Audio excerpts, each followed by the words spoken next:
A paz do Senhor Jesus a todos, tudo bem? Estamos aqui para mais uma leitura bíblica do nosso projeto Novo Testamento 90 Dias. Estamos lendo o livro de Romanos. Nesse momento iremos ler o capítulo 9 e o capítulo 10. A leitura de número 53 dos nossos 90 dias.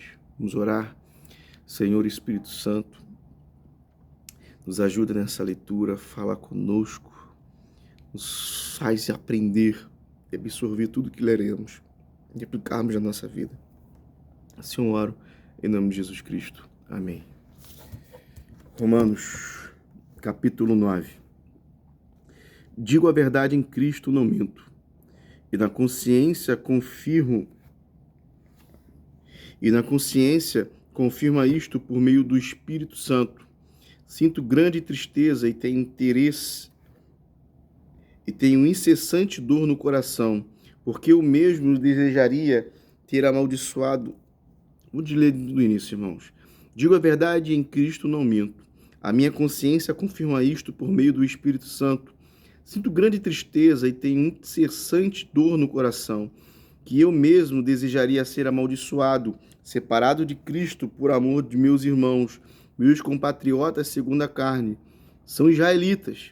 A eles pertence a adoção, assim como a glória, as alianças, a promulgação da lei, o culto e as promessas. Deles são os patriarcas, e também deles descende o Cristo, segundo a carne, o qual é sobre todos. Deus bendito para sempre. Amém. E não pensemos que a palavra de Deus falhou, porque nem todos os de Israel são de fato israelitas. Nem por serem descendentes de Abraão são todos filhos.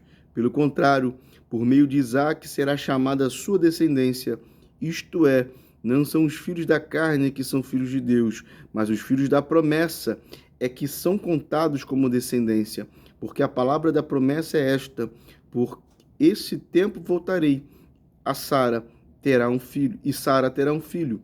E isto não aconteceu somente com ela, mas também com Rebeca, ao conceber de um só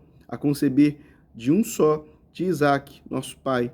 E os gêmeos ainda não eram nascidos, nem tinham feito bem ou mal, para que os propósitos de Deus, quanto à eleição, prevalecesse, mas por aquele que chama, quando foi dito a Rebeca, o mais velho será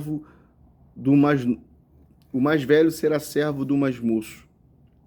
Como está escrito, amei Jacó, porém desprezei a Esaú. Que diremos então? Que Deus é injusto? De modo nenhum, pois ele diz a Moisés: terei misericórdia de quem eu tiver misericórdia, e terei compaixão de quem eu tiver compaixão. Assim, pois, isto não depende de quem quer ou de quem corre, mas de Deus, que tem misericórdia. Porque a Escritura diz a Faraó: foi para isto mesmo que eu levantei, para mostrar em você o meu poder, e para que o meu nome seja anunciado em toda a terra. Logo, Deus tem misericórdia de quem quer e também endurece o coração de quem quer. Mas você vai me dizer: por que Deus ainda se queixa? Pois quem pode resistir à sua vontade? Mas quem é você, caro amigo, para discutir com Deus? Será que o objeto pode perguntar a quem o fez: por que você me fez assim? Será que o olheiro não tem direito sobre a massa para do mesmo barro fazer um vaso para a honra e outro para a desonra?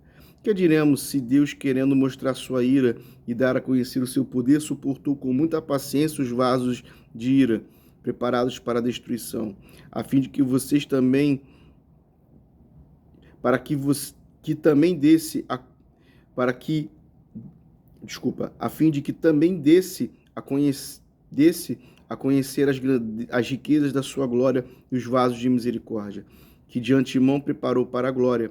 Este vaso somos nós, a quem também chamou, não só dentre os judeus, mas também dentre os gentios, como também diz Oséias: chamei de meu povo ao que não era meu povo, e de amada a que não era amada. E no lugar em que lhe foi dito: vocês não são o meu povo, ali mesmo será chamados filhos do Deus vivo. Mas Isaías clama a respeito de Israel: ainda que o número dos filhos de Israel seja como a areia do mar, o remanescente é que será salvo, porque o Senhor cumprirá a sua palavra sobre a terra de forma plena e em breve. Como Isaías já disse: se o Senhor dos exércitos não nos tivesse deixado descendência, nós não nos teríamos tornado como Sodoma e semelhante a Gomorra. Que diremos então? Que os gentios que não buscavam a justificação vieram alcançá-la, a saber, a justificação que decorre da fé, e que Israel, que busca a lei da justiça, não chegou a atingir esta lei. Por quê? Porque não a buscou pela fé, mas como que por obras tropeçaram, de pedra de tropeço, como está escrito: eis que põe em Sião uma pedra de tropeço e rocha de ofensa, aquele que nela crê não será envergonhado. Romanos capítulo 10. Irmãos, o desejo do meu coração é a minha súplica a Deus em favor deles, é para que sejam salvos, porque dou testemunho a favor deles de que têm zelo por Deus, porém não com entendimento, desconhecendo a justiça de Deus e procurando estabelecer sua própria justiça, não se sujeitando à justiça que vem de Deus, porque o fim da lei é Cristo, para a justiça de todo aquele que crê. Ora, Moisés descreve assim a justiça que procede da lei: aquele que observar os seus preceitos, por eles viverá. Mas a justiça que procede da fé afirma o seguinte: não pergunte em seu coração quem subirá ao céu, isto é, para trazer Cristo lá do alto, ou quem descerá ao abismo, isto é, para levantar Cristo dentre os mortos. Porém, o que se diz, a palavra está perto de você, na sua boca e no seu coração. Isto é, a palavra da fé que pregamos. Se com a boca que confessar que Jesus como Senhor e em seu coração crer que Deus o ressuscitou dentre os mortos, será salvo. Porque com o coração se crê para a justiça e com a boca se confessa para a salvação. Pois a Escritura diz: todo aquele que nele crê não será envergonhado, porque na distinção entre judeu e grego, uma vez que o mesmo é o Senhor de todos, ricos para com todos os que o invocam.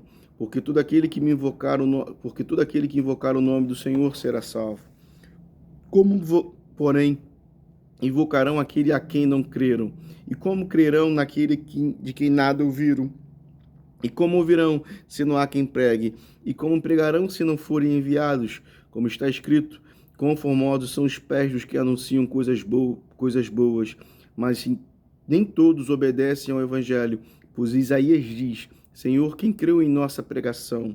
E assim, a fé vem pelo ouvir, e o ouvir pela palavra de Cristo. Mas pergunto, será que eles não ouviram? É claro que sim. A voz deles se espalhou por toda a terra, e as palavras deles alcançaram os confins do mundo. Pergunto mais, será que isto não chegou ao conhecimento de Israel? Moisés já dizia: eu farei com que vocês fiquem com ciúmes de um povo que não é nação. Por meio da gente insensata, eu os provocarei a ira. E Isaías é tão ousado que diz: fui achado pelos que não me procuravam, revelei-me aos que não perguntavam por mim. Quanto a Israel, porém, diz: todo dia estendi a minha mão a um povo desobediente e rebelde. Eita, amém. Por hoje é só. Romanos 9 e o 10. Vamos agradecer ao Senhor. Senhor, obrigado por este momento da leitura da Tua Palavra. Continua conosco, nos ajudando, nos inspirando, nos guardando. Assim eu oro, em nome de Jesus Cristo. Amém. Que Deus abençoe a todos.